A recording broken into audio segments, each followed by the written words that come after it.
जय भीम. जय भीम. खरोखरच आजच्या ह्या दिवशी आपण अंतिम टप्प्यामध्ये आलेलो आहोत आणि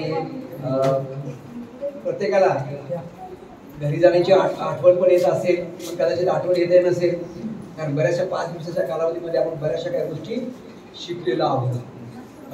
भगवान बुद्धांचा फार मोठा संदेश आहे, त्याची शिकवण आहे. कारण प्रत्येक गोष्ट ही बदलणारी असते. प्रत्येक मनुष्य हा परिवर्तनीय आहे. जगातील प्रत्येक गोष्ट ही परिवर्तनीय आहे, बदलणारी आहे. आणि ही जर प्रत्येक गोष्ट बदलणारी असून तर आपण सुद्धा बदलणारे आहोत. ज्यावेळेस 25 तारखेला आपण आलो आणि आज आपण आहोत, 5 दिवसाच्या कालावधीमध्ये आपण बदल झाला की नाही आपल्यामध्ये? का तेच आपण 5 दिवसा अगोदर आहोत? यस आहोत की नाही? निश्चितच. कारण ह्या 5 दिवसाच्या कालावधीमध्ये आपल्यामध्ये फार असं परिवर्तन झालेलं आहे. आपल्या शरीरामध्ये परिवर्तन झालेलं आहे, आपल्या मनामध्ये परिवर्तन झालेलं आहे, आपल्या विचारांमध्ये परिवर्तन झालेलं आहे. कारण भगवान बुद्धांचा तो काही सिद्धांत आहे, प्रत्येक गोष्ट प्रत्येक क्षणात बदलत असते. प्रत्येक क्षणात जर बदलत असेल तर आपण 5 दिवस या ठिकाणी आलेलो आहोत. तर 5 दिवसामध्ये आपल्यामध्ये किती बदल झालेला आहे? प्रचंड असा बदल झालेला आहे. आणि विशेष म्हणजे सर्व असा विधायक बदल आपल्यामध्ये पाहायला मिळतो. काय होतो? विधायक बदल आपल्याला पाहायला मिळतो. आणि या 5 दिवसाच्या कालावधीमध्ये आपण अनेक गोष्टी केलेल्या आहेत. अनेक गोष्टी केलेल्या आहेत की आपल्या संपूर्ण जीवनाला खऱ्या अर्थानं काय देणार आहे? ती दिशा देणार आहे. आपण ध्यान साधना केलेली आहे. सकाळीच आपली सुरुवात कशी झालेली आहे? पूजेच्या माध्यमातून झालेली आहे. पूजा केलेली आहे, ध्यान साधना केलेली आहे, योगा केलेला आहे की जेणेकरून शरीराबरोबर आपलं मन सुद्धा तंदुरुस्त होईल आणि मनासोबत शरीर सुद्धा तंदुरुस्त होईल, याची पूर्ण आपण काळजी घेतली आहे. एवढ्या चांगल्या गोष्टी आपण या 5 दिवसाच्या कालावधीमध्ये केलेल्या आहेत. पूजा पण केलेली आहे. भगवान बुद्धांची पूजा केलेली आहे, बाबासाहेबांची पूजा केलेली आहे आणि जे काही बौद्ध बोधिसत्व होऊन गेले त्यांची सुद्धा आपण काय केलेली आहे? पूजा केलेली आहे. बुद्ध पहाट आपण साजरी केलेली आहे. खरं तर हा सुद्धा प्रयोग माझ्यासाठी नवीनच होता. आनंद गर्व म्हणत होते की आम्ही हा अशा प्रकारे करतो, परंतु आम्ही काय अशा पद्धतीने पुढे अगोदर केलेला नव्हता. परंतु देखील मला फार असा भावला की आपण बुद्धांना पहाटेच काय केलं पाहिजे? त्याची पूजा केली पाहिजे. हा देखील प्रयोग आपण केलेला आहे. खरं तर आपल्या जीवनामध्ये ह्या सगळ्या गोष्टी ज्या घडलेल्या आहेत त्या फार अशा मोलाच्या घटना घडलेल्या आहेत. ह्याच्या माध्यमातून आपण शिकलोय. खरं तर आपण प्रज्ञा शिकलोय कशा प्रकारे आपल्या सर्वसामान्य जीवनामध्ये पुढे जायचं, जीवन जगायचं. प्रज्ञा आपण शिकलो. प्रज्ञा काय सांगते? कालामाला जी प्रज्ञा शिकवली की भगवंतानी कालामाला जी प्रज्ञा शिकवलेली आहे ती कालामाला नसून नांदेडकरांना. मी नेहमीच बोलतो नांदेडकरांना. का? कारण त्या काळात जे कालाम आहेत आजही कालाम तेच आहे. फरक काही नाही, फक्त काळाचा फरक आहे. ते 2500 वर्षापूर्वी होते, आपण 2500 वर्षानंतर आहोत, पण कुठलाही फरक आपल्याला दिसत नाही. आणि भगवान बुद्धांची जी काही प्रज्ञा आहे त्या प्रज्ञाच्या माध्यमातून त्यांनी काय आपल्याला प्रज्ञा शिकवली. आणि हा जो काही संदेश त्यांनी दिलेला आहे, असं म्हटलं जात आहे की स्वातंत्र्यासाठी घोषवाक्य आहे ते. आपल्या जीवनातलं सगळ्यात मोठं स्वातंत्र्य आहे. कशा प्रकारे आपण जीवन जगलं पाहिजे ह्या सगळ्या गोष्टी त्यांनी शिकवल्या. आणि शिकताना शेवटी अंतिम काय दिलेलं त्यांनी? जगामध्ये जी काही गोष्ट होत असते त्या प्रत्येक गोष्टीला आपण कसं सपोर्ट केला पाहिजे, सत्याने सपोर्ट कसा केला पाहिजे हे शिकवलेलं आहे. ज्या पद्धतीने सोनं खरे आहे की खोटं आहे कसं तपासून पाहतो? आपल्या बुद्धीवर त्याला तापून काय करतो? तो सत्य पाहतो. त्याच पद्धतीने आपल्या जीवनामध्ये ज्या काही घटना घडतात त्या घटनातून पुढे मार्ग करायचा असेल, भगवान बुद्धांनी काय दिलेलं आहे? आपल्या अनुभवावर जायचं. आणि अनुभव आपला काय सांगतोय? आणि जर आपला अनुभव सांगत असेल की ही गोष्ट केल्यानंतर जर आपल्याला अकुशल किंवा दुःख होत असेल तर काय करायचं? त्याला सोडून द्यायचे. आणि जर सुख वाटत असेल तर आपण काय केलं पाहिजे? स्वीकारलं पाहिजे. कुणी हे म्हणते ते म्हणते म्हणून आपण काही स्वीकारायचं नाही. ही जी काही गोष्ट आहे ही महत्वपूर्णची गोष्ट आहे भगवान बुद्धाने आपल्याला सांगितली आणि आपण काय केलं? त्याचं आचरण केलेलं आहे. ती खरं तर आपण शिकवणं आपण काय केलेलं अधिक समजून घेण्याचा प्रयत्न केला. छोटी छोट्या गोष्टी सुद्धा आपण या शिबिरामध्ये काय केलेल्या आहेत, समजून घेण्याचा प्रयत्न आपण केलेला आहे. तर या सर्व बाबी आपण केलेल्या आहेत. तर आपण काय करायचं, इथं सोडून जायचं नाही. ज्या काय आपण शिकलेलो आहोत ते निश्चित आपल्या घरी गेल्यानंतर आपल्या जीवनामध्ये ते काय करायचे, अंमलात आणायचे. काय करायचे, अंमलात आणायचे. शिकवण असेल, संध्याकाळची जी शिकवण असेल ती सुद्धा, जी काही ध्यान साधना आपण या ठिकाणी शिकवलेलं, आनंदपानसाठी मैत्री म्हणून शिकलेलो आहोत, ती सुद्धा आपण नियमितपणे आपल्या घरी केली पाहिजे. त्याच्यासाठी आपल्याला बैठक अवस्था समजत नव्हती, तर आपण बैठक अवस्था देखील शिकून घेतली आहे की ध्यान साधना करण्यासाठी बैठक अवस्था कशा प्रकारची आपल्याला असली पाहिजे, ती देखील शिकलेली आहे. आणि म्हणून आपण काय केलं पाहिजे, शिबिराच्या घरी गेल्यानंतर जे काही शिबिरात शिकवले ते प्रत्यक्षात आपण आपल्या जीवनामध्ये उतरवलं पाहिजे. तरच खऱ्या अर्थानं शिबिर हे सार्थक होऊ शकते. बाबासाहेबांचं जे काही कर्म आहे, बाबासाहेबांनी जे आपल्यासाठी केलेलं आहे ते जर करायचं असेल तर ह्या गोष्टी आपण आपल्या जीवनामध्ये काय केल्या पाहिजे, अंमलात आणल्या पाहिजे. बाबासाहेबांचे विचार बघा, बाबासाहेबांकडे बघा. बाबासाहेबांना कोणी सांगितलं नाही या लोकांना असं असं करा, कोणी सांगितलंय का? बाबासाहेबांना कोणी सांगितलं नाही. बाबासाहेबांनी आपण स्वतः त्यांच्या मनामध्ये असलेली जी काही करुणा आहे, लोकांविषयी असलेली करुणा आहे, ह्या करुणेपोटी बाबासाहेबांनी आपल्यासाठी खूप मोठं कार्य केलेलं आहे. त्यांना कोणी सांगितलं, आपल्याला सांगावं लागतं हे करा ते करा. बाबासाहेबांनी सर्वांसाठी कार्य केलं आपल्याला पाहायला मिळालं. खर तर बाबासाहेबांची जी प्रयत्न आहे ती प्रयत्न आपल्याला काय करायचंय, पुढे घेऊन जायचं. काय करायचंय, बाबासाहेबांची प्रयत्न आहे ती पुढे घेऊन जायचं. बाबासाहेबांची प्रयत्न काय, बाबासाहेबांना वाटतं की अनेकांनी काय केलं पाहिजे, बुद्ध धर्माचा प्रचार आणि प्रसार केला पाहिजे. आपल्याला ठाऊक आहे की 14 ऑक्टोबर 1956 जेव्हा बाबासाहेबांनी दीक्षा दिल्यानंतर 15 ऑक्टोबरला त्यांनी नागपूरमध्ये भाषण दिलं होतं. आणि नागपूरच्या भाषणामध्ये त्यांनी सांगितलं की काय, की प्रत्येकाला काय केली पाहिजे, दीक्षा दिली पाहिजे. म्हणजे काय सांगितलं त्यांनी, प्रत्येकाने बुद्ध धर्माचा प्रचार आणि प्रसार हा केला पाहिजे. दीक्षा कोण देऊ शकतं, जो बुद्ध धर्माचा चांगल्या प्रकारे आचरण करेल तो निश्चितच काय करेल, बुद्ध धर्माचा प्रचार आणि प्रसार करेल व दीक्षा देईल. आणि ही फार महत्वपूर्ण गोष्ट बाबासाहेबांनी 15 ऑक्टोबरला केलेली आहे. प्रत्येकाला काय केलं पाहिजे, दीक्षा दिली पाहिजे. म्हणजे बुद्ध धर्माचा प्रचार आणि प्रसार आपण फार मोठा केला पाहिजे. आपल्याला ठाऊक आहे की जेव्हा धर्मांतर झाल्यानंतर बाबासाहेब काय केले होते, बुद्धगयाला गेले होते. मग लक्ष देऊ नये का, बाबासाहेब काय केले, ते बुद्धगयाला गेले होते. आणि बुद्धगयाला गेल्यानंतर बुद्धाचं दर्शन घेण्यासाठी लाईन मध्ये उभे होते, रांगेमध्ये उभे होते. हातामध्ये कमळ होतं आणि मोराचं पीस होतं. काय होतं, थोड्या वेळाने घ्यायचं.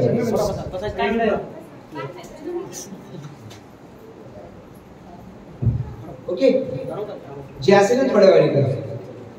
हातामध्ये काय होतं, त्यांच्या कमळ आणि मोराचं पीस होतं. आणि ते बुद्धांकडे जात होते. आणि जात असताना त्यांच्या डोळ्यातून काय होतं, अश्रू होते.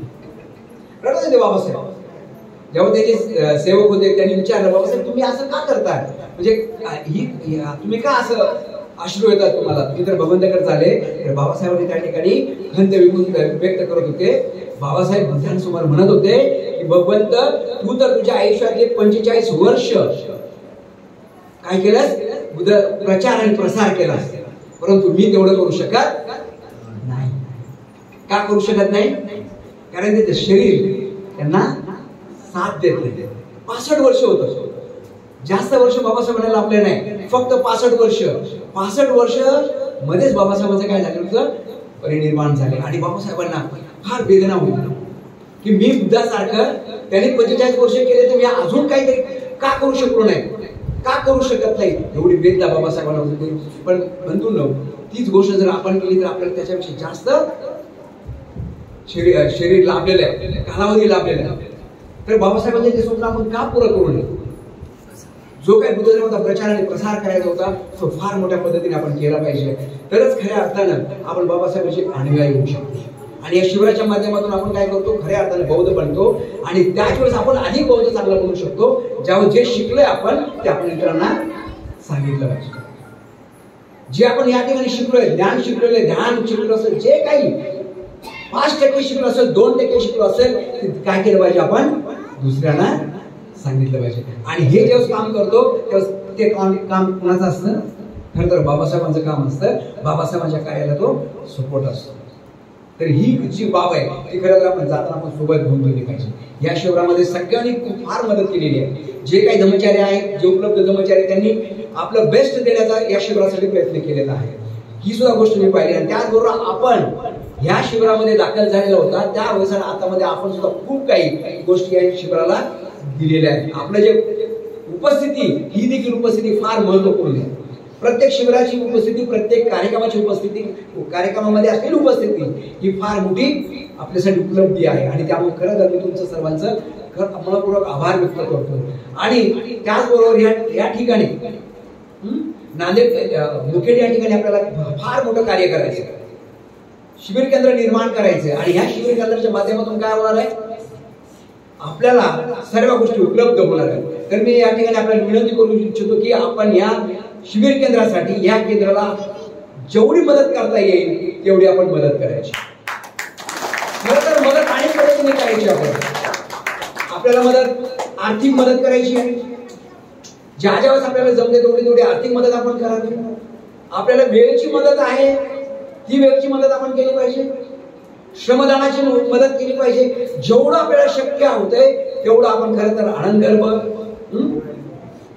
आणि ही जी त्यांची टीम आहे त्या मुखेडची, त्यांना आपण मदत केली पाहिजे. आणि खऱ्या अर्थाने सुद्धा बुद्धधर्माचा प्रचार आणि प्रसार आपण खूप केला पाहिजे. जाता जाता एक शेवटी एक गोष्ट आठवली म्हणून तुम्हाला सांगतो. ही गोष्ट मी कधी सांगितली नाही, पहिल्यांदाच तुम्हाला सांगतो, कारण तुम्ही पहिल्यांदाच ऐकलेली. फार सुंदर गोष्ट आहे. काय होतं की एक कासव असतं आणि एक ससा असतो. पहिली ऐकली गोष्ट ही? नाही ऐकली. नाही ऐकली. एक कासव असतं आणि ससा असतो आणि दोघं काय करतात? त्यांच्यामध्ये शर्यत लावतात. कोणती शर्यत लावतात?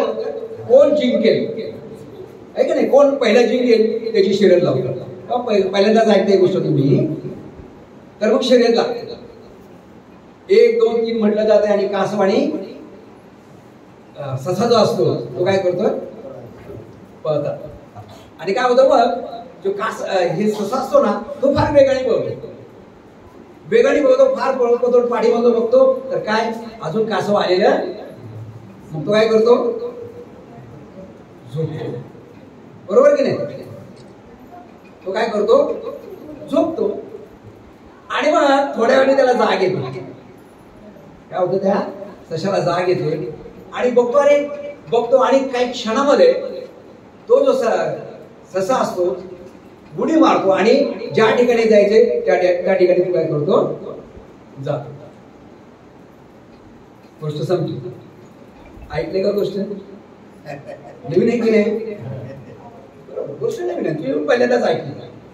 काय होतं? कासव आणि ससा याच्यामध्ये शर्यतच होऊ शकत. कितीही कासवाने प्रयत्न केला, कासवाची झेप कुठं जाईल? हाक्याच्या अंतरावर जाऊ शकत. आणि ससा तासभर काय 2 तास झोपला आणि तरी उठून जर तो निघाला तर तो कितीतरी कासवाला काय करू शकतो? हरू शकतो. पण होतं काय? हीच गोष्ट आपल्या बाबतीत आपल्यामध्ये खूप क्षमता आहे, खूप ताकद आहे, परंतु आपण काय करतो? सशासारखे झोपतो. सशासारखे झोपलो. पण ज्यावेळेस आपण सशासारखं झोपल्यानंतर उठतो तेव्हा काय करतो? आपण जे काही साध्य करायचं ते पुन्हा करतो. असं गृहीत धरायचं की हा जो मधला कालावधी खरंच झोपलोय आपण, काही काळजी करायची नाही. आपण कोण आहे? आपण कोण आहे? ससा आहे. म्हणजे आपल्यामध्ये असलेली क्षमतावान माणूस आहे. सगळी क्षमता आपल्यामध्ये. आपण बाबासाहेबांचे अनुयायी आहोत, भगवान बुद्धांचे अनुयायी आहोत. आणि आता जाऊन बुद्धाचे अनुयायी आहोत असं नव्हे, तर बाबासाहेब सांगतात की आताही आपण बुद्धाचे अनुयायी होतो आणि आपलेच वंशज बुद्धाचे अनुयायी होते. आणि त्यांचे तेच आहोत, त्याचेच आपण वंशज आहोत. म्हणजे आपण कशा कोणासारखे? कासवासारखे, सशासारखे? कशासारखे? निश्चित सशासारखे. थोडासा कालावधी डुलकी लागते, लागू द्या, हरकत नाही. उठल्यानंतर काय करायचं? पुन्हा जायचंय आणि जे काही इच्छित स्थळ आहे ते स्थळ आपण काय करायचंय? गाठायचं. ही फार महत्वपूर्ण गोष्ट आहे. ह्या कालावधीमध्ये आपण हाच विचार करायचा की अगोदर आपण थोडं झोपलो होतो, आता पुन्हा उठलोय आणि पुढे जायचंय. जायचंय काय करायचंय? बाबासाहेबांचं जे काही कार्य आहे ते आपण पुढे घेऊन जायचं. बाबासाहेबांना वाटतं धर्माचा प्रचार आणि प्रसार करायचा आहे, ते आपण पुढे घेऊन गेलं पाहिजे. बाबासाहेबांना वाटतं की माझ्या लोकांनी बौद्ध धर्म चांगला अंगीकार केला पाहिजे, ते आपण या ठिकाणी अंगीकार केला पाहिजे. आणि हीच गोष्ट जाताना मला वाटतं आपण शिदोरी आपल्या शिबिरातून आपण निश्चित घेऊन जावी आणि हीच गोष्ट आपल्या जीवनासाठी फार मोठी होईल. समजा आपण कोण आहोत? सस्ये आहोत आणि भगवान बुद्धांचे आपण सस्ये आहोत. थोडा वेळ आराम करूया, पुन्हा आपल्याला जायचंय. हीच गोष्ट आहे. तर मी आपल्या सर्वांचे पुन्हा या ठिकाणी आभार व्यक्त करतो. जे धर्मचारी या ठिकाणी होते त्यांनी फार त्यांची बेस्ट देण्याचा प्रयत्न केलेला आहे आणि त्याचबरोबर आपल्या सर्वांचे मी आभार व्यक्त करतो की आपण देखील प्रत्येक कार्यक्रमामध्ये या ठिकाणी संमिलित झालेला प्रत्येक गोष्ट समजून घेण्याचा प्रयत्न केलेला आहे. आणि ह्या सगळ्या गोष्टी ज्यावेळेस आपण मनोगत व्यक्त केलेले आहेत, गाणे व्यक्त केलेले आहेत, त्या सगळ्या बाबीतून हे स्पष्ट झालेले आहेत. मी सर्वांचे या ठिकाणी आभार व्यक्त करतो आणि पुन्हा आपण भेटूया पुढच्या एखाद्या शिबिरामध्ये. त्यामुळे आपल्या सर्वांचे पुन्हा आभार व्यक्त करतो. जय भीम, नमो बुद्धाय, धन्यवाद.